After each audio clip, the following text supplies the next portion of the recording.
Yeah, another draft physics video presentation. Just some more evidence of stupid on Earth. So, Jerry Hall, retard to the stars. Just a moronic comment. Just more of this so fucking stupid. So he links to some stupid web page that has this trivial analysis of the difference between kinetic energy and momentum. And it cites 0 experiments. Zero. No actual anything.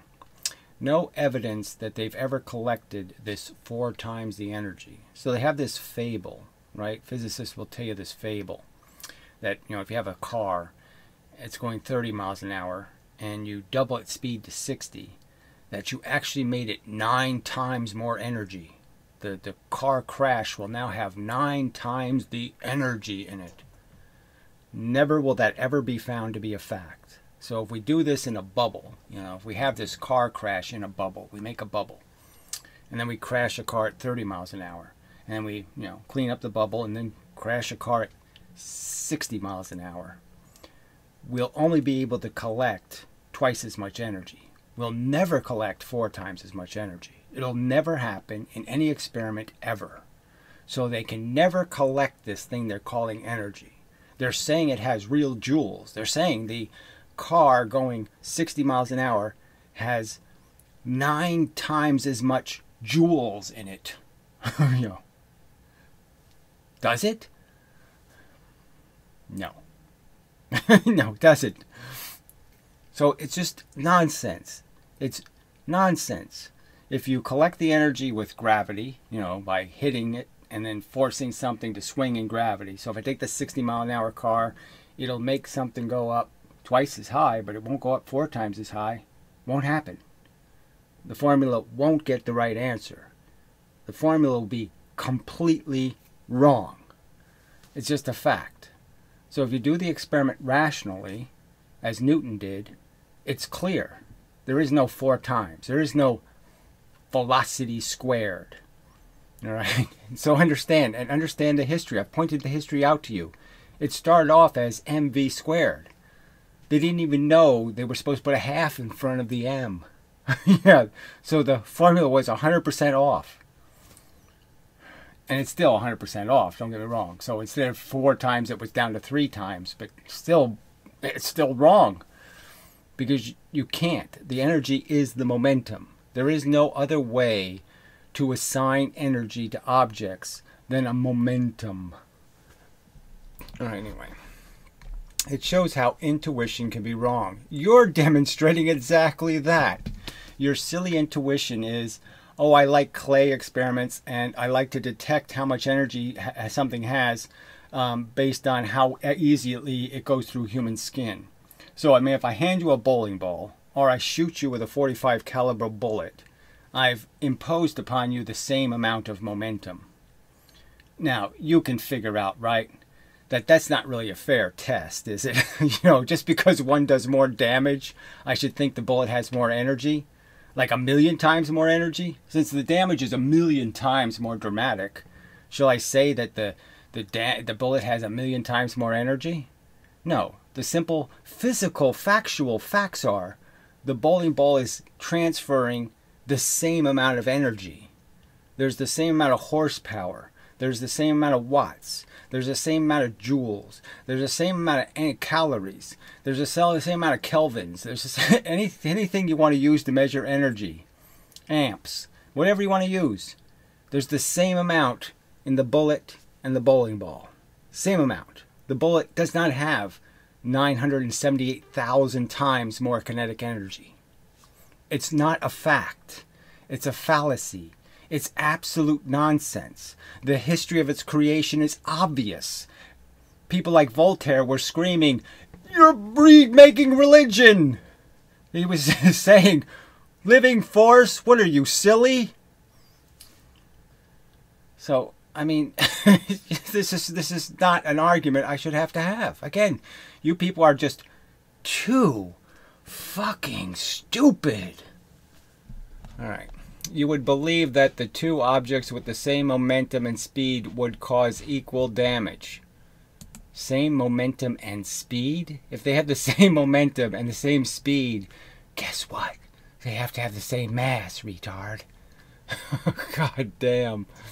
Alright, the one weighing less. See, so now he says one weighs less, but it has the same momentum. It's just too stupid.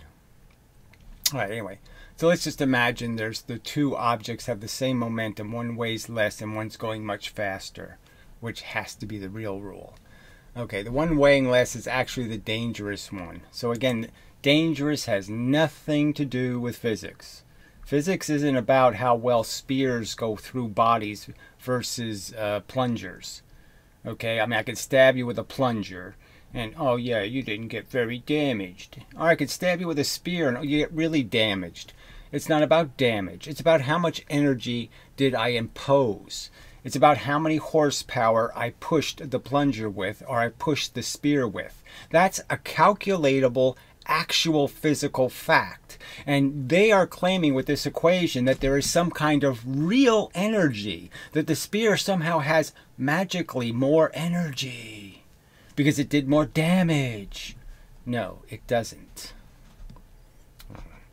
Anyway, it's actually the dangerous one, so that's clearly rubbish baby talk. Dangerous has nothing to do with physics. Just nothing to do with horsepower. Well, the horse is more dangerous if he, steps on you with his front foot than his back foot. This is bullshit. All right. Dangerous one, and what you should look out for. So again, this is such baby talk. How much energy it has is a real measurable quantity. If you crashed these things into a spring, you'll be able to measure their energy, and you'll see there's no 4 times the energy. It's never a fact. It never was a fact. The only reason why this exists in physics is because people drew silly conclusions based on measuring things with crappy thermometers. They measured with a shitty thermometer, got a stupid temperature, and then decided to make a whole new formula to fit their wrong measurement. There's no fact to it. There's no actuality to it. It's fake, phony, fraudulent. There is no such thing as living force. Okay. This sounds counterintuitive. It's retarded. It doesn't work, and it completely breaks rational understanding of momentum, heat, thermodynamics, all of it. It breaks all of it. But as long as the momentum is the same, less weight means more kinetic energy. So again, just a complete nonsense. You won't be able to collect it. So you can keep saying it has 358 more horsepower. No, it doesn't. You won't be able to collect the energy anywhere. You won't be able to light a light bulb with it. Nothing, ever. So show me one experiment where this kinetic energy, okay, is actually used to burn anything, to light a light bulb, to do anything. Because it can't, it won't, it doesn't happen, it's a lie, it's crap, it's nonsense. Shit. The next phase is important. Oh, fuck you. The speed needs to be higher for the lighter object to give it the same momentum. Duh! Oh, man. Since it's squared, it's the dominating factor. Except when you really do the experiment in any kind of physics way, like a scientist. If you do the experiment like a scientist, yeah, there's no fucking living force. But if you do the experiment like a fucktard, then you can find it, and it's fun. Trust me, it's really fun. You're a fucking idiot. Ugh. Don't take criticism personally. Fuck you. It's not even a criticism. You're just displaying your retard. You just drooled into my email. You just sat here and pooed and drooled into my email program. I'm not personally offended, idiot. Okay? I'm personally disgusted that you would sit there and send me poo and drool. You are not your opinions. Well, fuck you. See, that's another magical thing you believe in. You believe in this, oh, we're all magical spiritual beings that have special meaning beyond what we actually do in the world. No, we are what we do in the world. We are what we say. We are what we fucking goddamn think. I take full responsibility. That's the best part of me, are my fucking opinions, you fucking idiot. That's the only part of me that has any fucking merit. And it's the part you're squandering because you can't use your brain fucking correctly. Cheerio, fuckio. Drop deadio.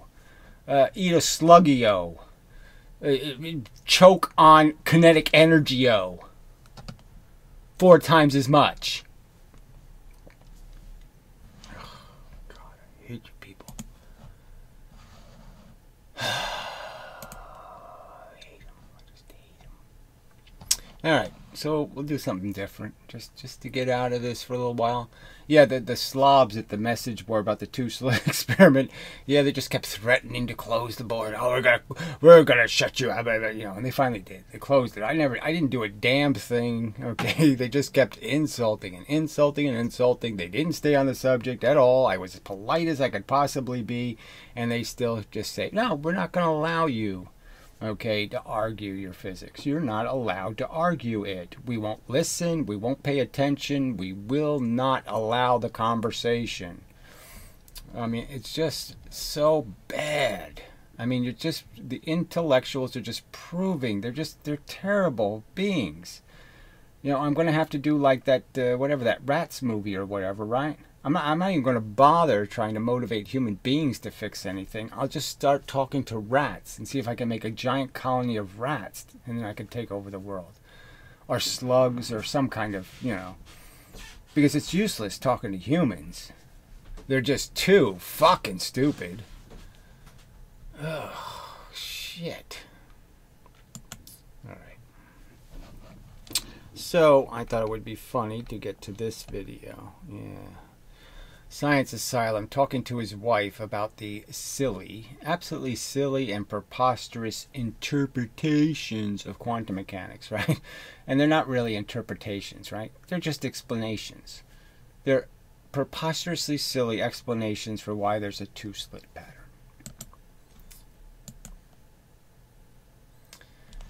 So this ought to be funny, I would assume. Because the wife is going to be like, what the fuck? I married a lunatic? This program covers the basics of quantum communication and quantum computing, and it's particularly designed for people who want to learn. The interactions aren't classical, but the... Okay, so we'll do this fucking in a box thing. Just to get rid of this annoying browser thing, and then I have to bring that thing back. Okay, so... nice clean presentation area. That's nice. Calm me down. properties are. Okay. I'm glad that we can be so choosy about how we're doing this. This is wonderful. Nice, being sarcastic.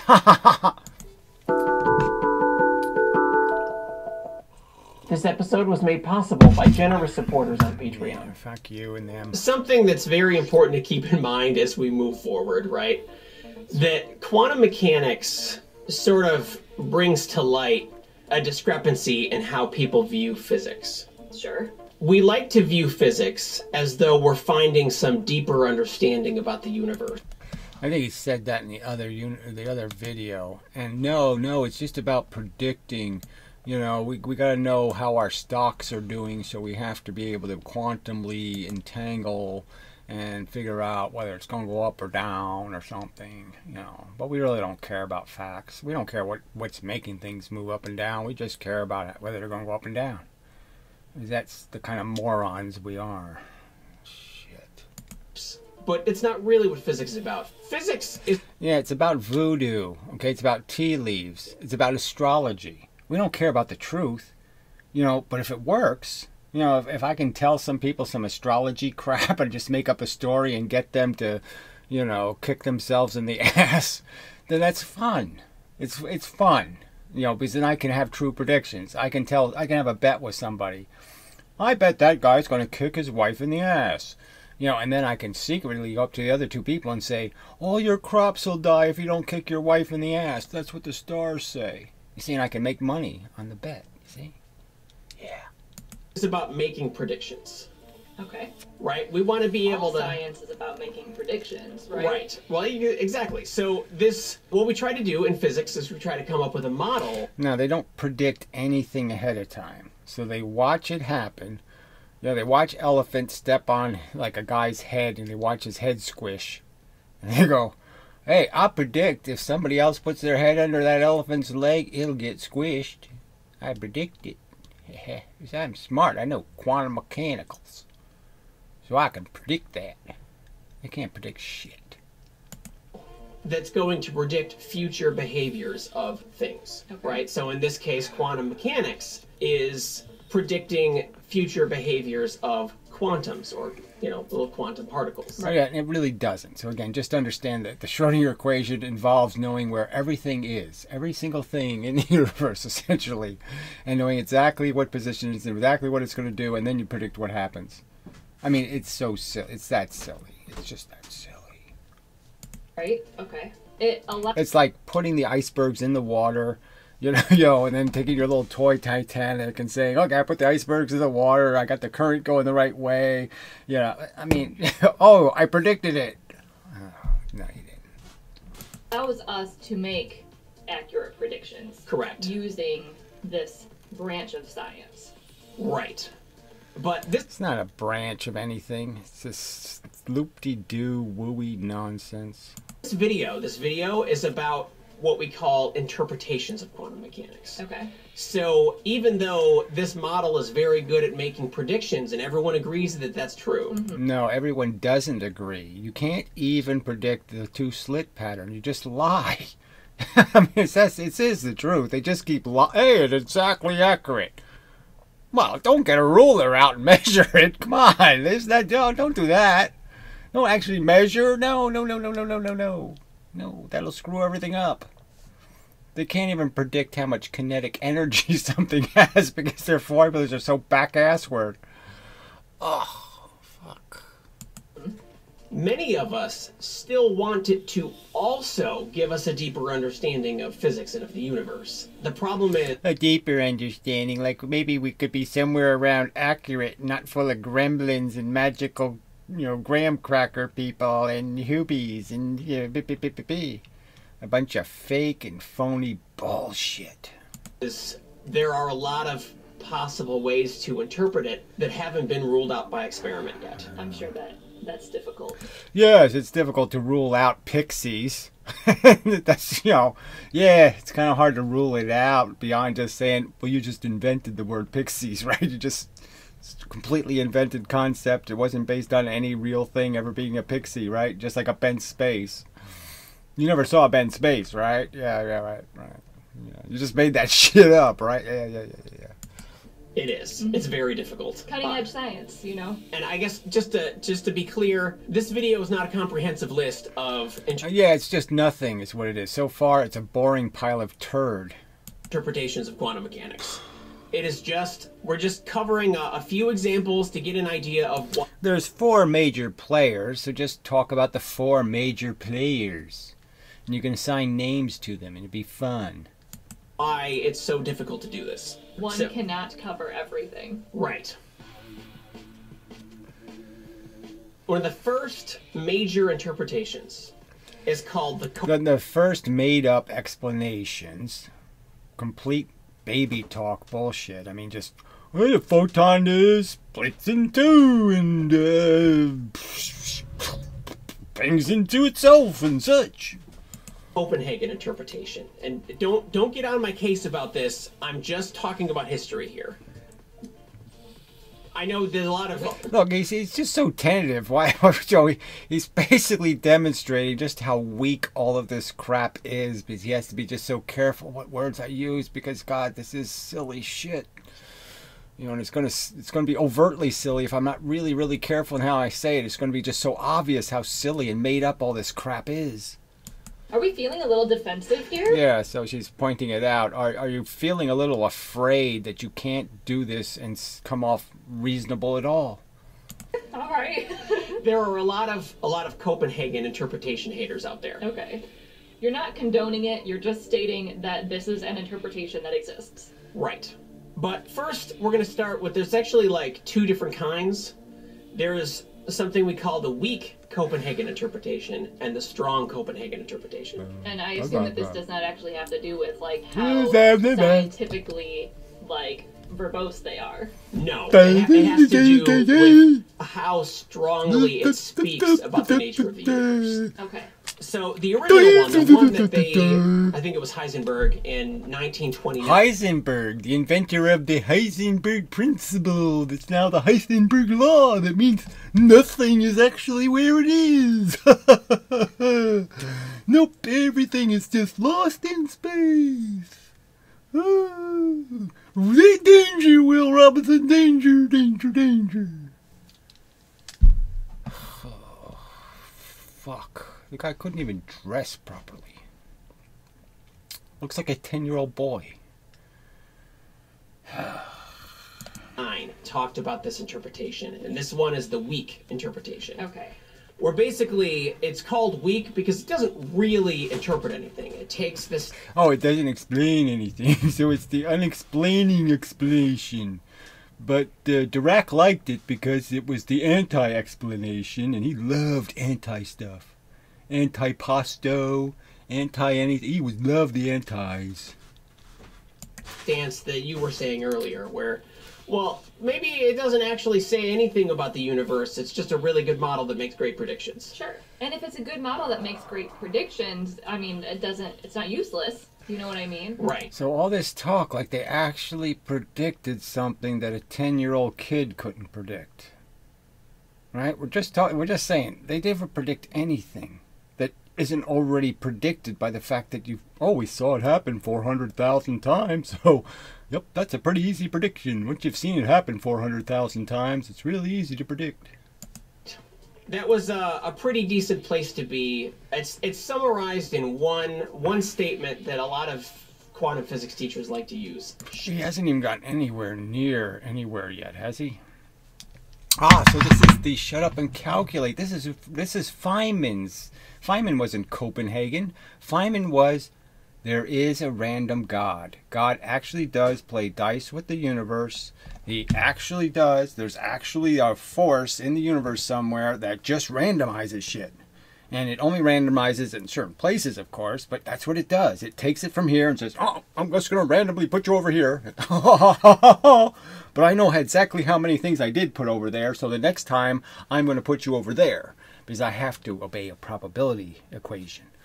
Okay? But I'm randomizing the probability. Yeah. I'm randomizing who gets to get the short straw and who gets to get the long straw. But yes, there's always the same number of long and short straws. But I randomize who gets them. Doesn't matter where the photon goes into the two slits. Every single photon gets randomized by the random god. Shut up and calculate. Oh, sure.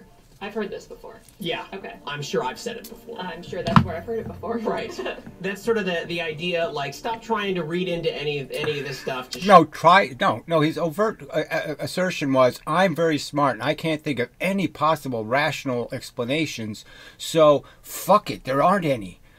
So just let it go. And just obey my silly diagrams and do my silly circular crappy little clock math that is just so fucking infantile and retarded when you really analyze it, because all he's really doing is saying every time the clock turns, the phase goes from 100% in phase to 100% out of phase, 100% in phase, 100% out of phase. And that's all that whole fucking clock silly business meant. Oh, fuck. Shut up, calculate the prediction, and move on with your life. I mean, I have to be honest, if I was a physicist, this would be appealing to me. That's very much my personality type. Right. Fine, just give up. She's sitting there with purple hair, and she's a give-upper.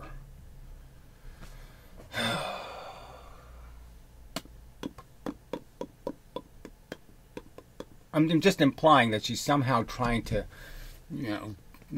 add some value. She's trying to force it to be more than it is. But fuck it when it comes to the truth. I give up. It's too hard. Pathetic. So she has now disappointed me. I'm sure she's crushed that she's done that, but yes, she has disappointed. Takes the philosophy out of it. It does. It's a very... There's no philosophy. It's science. Science is trying to figure out if something's happening. You know, you're at a picnic and something stole your picnic basket.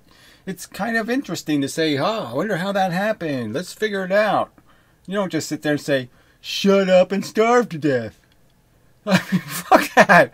No, I want my picnic basket. Okay, I'm going to go find Yogi and I'm going to get my basket back because I'll talk to Boo Boo and I'll get it back. But I'm not going to just give up and say, go ahead, take my picnic basket. Fuck that. Experimental approach. As a theoretical physicist, I can't stand for that. Oh, it's a theoretical physicist.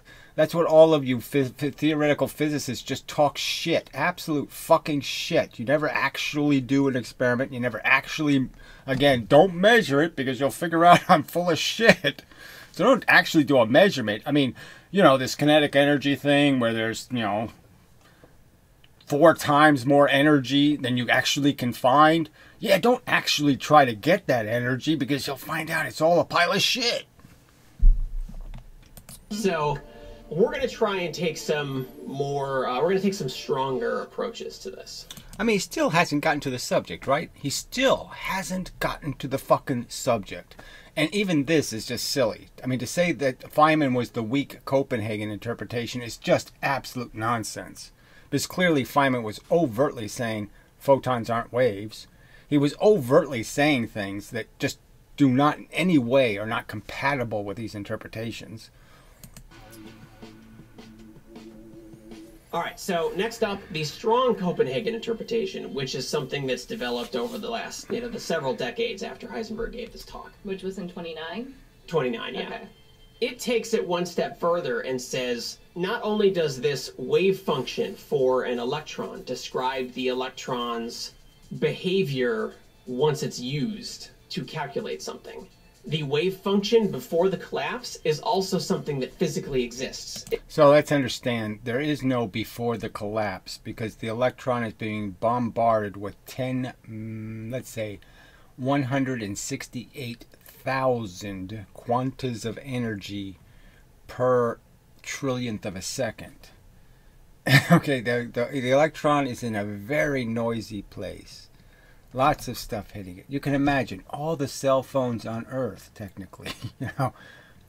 All the stars, all these photonic type pieces of energy are constantly hitting the shit out of it. When does it have time to do this? Oh, I think I'll float around and did not be revealed to the universe. I'll just pretend I don't exist and nothing will reflect off me and nothing will know I exist. No, electrons don't get to do that. Ever. Really. Ever. It's all such a silly little story. It is a thing that is real and says something about the universe. Okay. About that electron that we're trying to examine. Well, so I guess to understand again, this is this wacky shit. We know what an electron, it's a little thing, it moves in a straight lines, it goes places, and the only time it jitters all over the place because yes, it's always being hit by something. But I mean, its tendency, its momentum is still conserved. Oh, shit.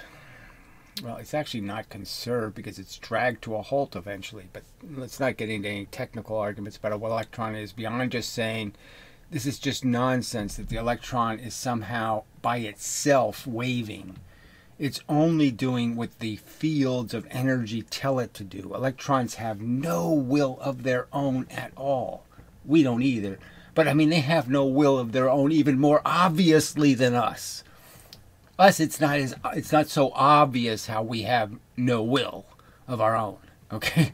But the electron, it's really obvious that it doesn't. It doesn't do anything if a piece of energy doesn't tell it to do it. Okay, so the weak one says it isn't actually real, it's just math that helps us predict things. Right. And the strong one says it is math and it does help us predict things and also it's real. Right. Oh, I mean, it just took all the teeth out of the Copenhagen interpretation, right? I mean, it took out all the entanglement part, all the superposition part. I mean, took all the balls out of it. and pretended it's just a simple little mathematical equation. No, it's a mathematical equation implying all kinds of nonsense. Okay. Right, that the wave function is a very real thing. Mm-hmm. And that is literally how the electron exists before it collapses into one of these regular states. So just understand, there's no time for this collapsing thing. There's no place an electron can go where it's going to have peace and quiet and it can do superimposing without getting collapsed. It's constantly measured by the universe. Gravity is measuring it right now. It's measuring you right now. We're all being measured all the time. It's such a nonsensical pile of shit. So, for the weak one, what do they think the electron exists as, if not the wave function? They don't. They don't think electrons exist? It is a very agnostic approach to quantum mechanics. We're not going to make any... That's not true. I mean, Feynman overtly said it. God plays dice with the universe. There's no determinism. If I set up the same conditions, I get different results because nothing can ever be in a stable condition.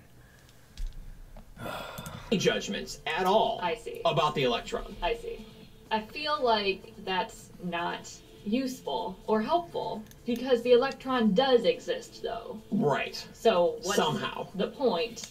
Because, like I said, it's a very experimental approach, so it's very... It doesn't make any difference whether you're blaming it on some real wave function that causes it to jump into hyperspace, or you just say, well, God flicked it with his fingers. What's the difference? They're both idiotic explanations. Useful in just setting your preconceived notions aside, making the calculations, maybe building something like a transistor, which is the foundation of all modern electronics. Let's understand, transistors were not built by any of this wacky, silly theory. You didn't need no Heisenberg wacky, none of that crap has a fucking thing to do with it. Not a fucking thing. I find it so interesting that this ends up being, I mean, we're not going to make any judgments about electrons, but also we're going to go ahead and make an actual thing that utilizes electrons. I feel like these two things don't go together. As you can imagine, none of these interpretations we're going to be talking about today would exist if people were satisfied with that. Okay, fair enough. It was just, let's just put this aside and move on, but then, people would come up and be like, well, hold on a second. We need all types. Right. It's okay. Oh, whatever. So they just keep making these excuses for none of these explanations are at all complete. They're barely coherent, and they create all kinds of paradoxes. And they're conceding none of that as being the real truth here. That they're all just silly gremlin stories. They're silly Sasquatch, abominable snowman. I mean, they're just nonsense. Just made up nonsense. All right. Right. One of the things that we're going to find as we go through today is that all interpretations of quantum mechanics have a problem. Different problems? Different problems. Okay. For example, the strong Copenhagen interpretation that says electrons exist as this superposition. The major problem that has is something we call determinism. That things are planned out ahead of time. Right. Things are not random. The universe is not random. Mm-hmm. Well, then both of those, weak and strong, would be wiped out. I mean, look, we know that Feynman was, he believed in randomness. So there's just no argument about this. And he didn't care what was causing it. That everything is determined, right? Right. It takes things like free will out of the picture. Right. There are a lot of physicists out there that have a really huge problem with quantum mechanics being non-deterministic. And so this idea, the strong Copenhagen interpretation that these particles are inherently probabilistic is a problem for people, but because it violates determinism. It says that the universe is not deterministic. Well, I hate to be the bearer of bad news, but if the science says that it's not deterministic, it's probabilistic, then, update yourselves. Mm-hmm. Oh, isn't that cute? So these are people that believe that we really do have that there'd be some purpose in the random God. So, it'd be really important for me to have 2 + 2 in my head equals 4, And it'd be really great if there's some random god that can fuck that up. Can make me stupid. So I'm smart and I get stupid because the random god shows up to make me dumb. I mean, gee. Yeah, that gives me such hope. That makes me feel so much better about the universe. Ugh, fuck. Randomness serves no useful purpose. It's just nonsense. It's noise. That's what random is right next to noise, okay, in whatever, the dimension of crackpot themes. My opinion on that. Quantum physicists have tried to come up with a way for quantum mechanics to be deterministic. Okay. They've tried to force it. I was going to say, let's squeeze it into the box. How Right. does it work? So again, there's every indication and every real world circumstance of determinism. We'll never see any of these quantum fluctuations. A statue is never going to raise its arm. None of this is ever going to happen. Any evidence whatsoever that any of this is possible. We essentially live in an infinite universe in the sense there are so many events taking place in every square foot of planet Earth. And if any of this random crap was real, and it could, you know, by the laws of averages, you could pile up a pile of weird coincidence, and we should see it, and we don't. So it clearly doesn't exist. Things don't spontaneous anything. This is all just crap. The problem with a lot of these different interpretations is that when you come up with a way to interpret quantum mechanics so that it fixes one problem, it creates a different one. Sure. Believable. Also, I would just like to say that I am innately against doing science with a particular goal in mind. That's not how science is done. You're not doing Oh, look at the little authority. You know, thank you for that lesson. You don't have any biases, but you have purple hair. Okay. doing good science. So Right. I am going into this interpretation judging it. Well, why don't you judge it from its origin and just concede what it is? Desperate. Desperately silly. They don't know why something happens. They're not really interested in thinking about, well, maybe if the photon is a frequency, well, it takes time for a frequency to land, and maybe the photon is made out of more than one clump. It's made out of little clumps, and blah, blah, blah. No, they never even tried anything rational. Ends up getting sacrificed when you force determinism onto quantum mechanics is something we call causality. Okay. The order of cause and effect. Mm-hmm. The best ways I found to define each of these things, determinism and causality. This is bizarre, really, because this has nothing to do with the real origin of these interpretations. I mean, these interpretations were invented to explain the two-slit experiment, and he is so far off of that origin. Is that determinism is that the universe is not random. Probabilities are only 0 or 1. 0 or 100%. Okay. There is no 50% chance of anything. It either is going to happen or it isn't going to happen. Mm-hmm. That's determinism. Okay. Causality is, like I said, it's the order of cause and effect. It's that causes in the past lead to effects or events in the future. No, I wonder if he's going to get to the dead cat crap. The idea that if we knew everything about all of the particles in the universe right now, we could predict the entire history, past and future. All right, this has nothing to do with quantum mechanics interpretations. This is a whole other philosophical question that needs answering. Regarding the facts that if you do recognize that if you were capable, or if the universe constantly was testing everything and nothing could be in a superposition from the universe's perspective, that in fact it would be like that. It's a mechanical system and everything has a place. At this particular time, it all has a position. A perfectly rational way to view the universe. And so this new interpretation doesn't abide by that. Right.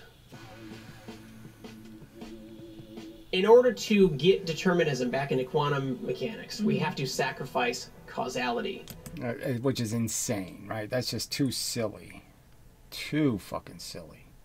oh, it's determined, but it wasn't determined by causes. Oh, nope. Usually. Okay. There is an entire category of interpretations of quantum mechanics called retrocausality, where not only can effects travel into the future from the past, they can also travel into the past from the future. Right, so this is all babble and nonsense. Feynman played with this mathematically, but he conceded that was just a leisure, fun thing to do. It wasn't serious science. This is all just such crap. Wonderful. They can retroactively cause something. So retrocausality, right? So that's Okay. that's the idea. Okay. Why? How? Tell me how we came to this conclusion. I mean, it's not really a conclusion. It's just It's a theory, and it's a theory they just made up, like you make up the idea of gremlins, and you could say, well, gremlins have 3 eyes and 14 nostrils, and their ears are on the top of their head and on the bottom of their chin. Yeah, let's just make it up, because we don't have to. We have to be confined by anything called facts. Fuck that. Shit. a guess. Tell me how we came to this guess. All right, so there's one example. It's called the transactional interpretation, where basically a particle like an electron creates. It has a wave. I wonder if he's going to get to many worlds or any of that horse shit. And he's just showing the same stupid, retarded, wavy thing. Like, oh yeah, that's reality. Is doing that. Yep, that's what they're doing. Everything's just doing this stupid. Blung, blung, blung, Function blung, associated with it, blung, right? blung, Okay. blung, And so blung, when it's a blung, blung, blung, blung. Physics. Fuck. Happening is this wave function, which it is affected by wave functions traveling from the past, right? Some other particle in the past. Well, it's enough of this, right? This is just too pathetically silly. We just, there's just nothing you can do. This is just, oh, pray for the holy bulldozer. Please, please, please, aliens, send the holy bulldozer, please. Please. Oh, we need more bulldozer.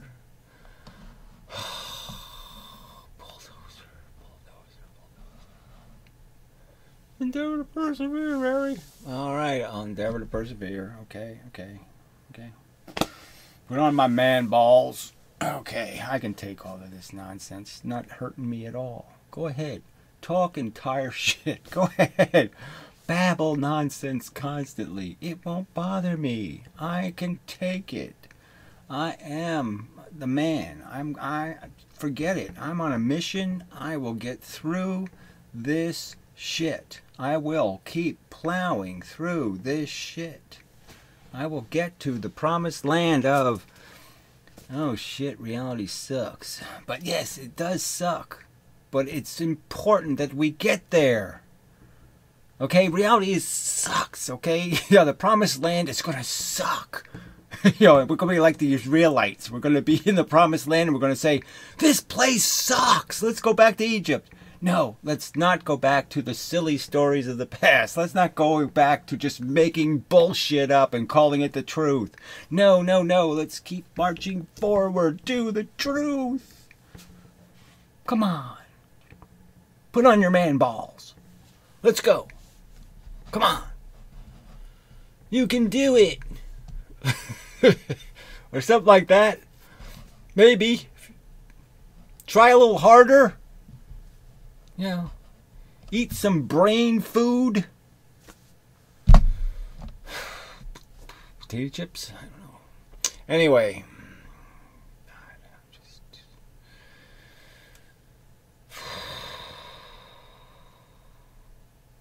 Endeavor to persevere, Gary. Okay. I got it. Endeavor to persevere. Got it. Okay. Oh, look at that. Oh, that's so cool. I like that. 2 trees for some reason. Look, you can look right at the corner of them. And they're opposite opposed and such. Very nice. Okay, that made me happy. Alright, we'll do this, and that'll make me happy. And then we'll say goodbye. And that'll make me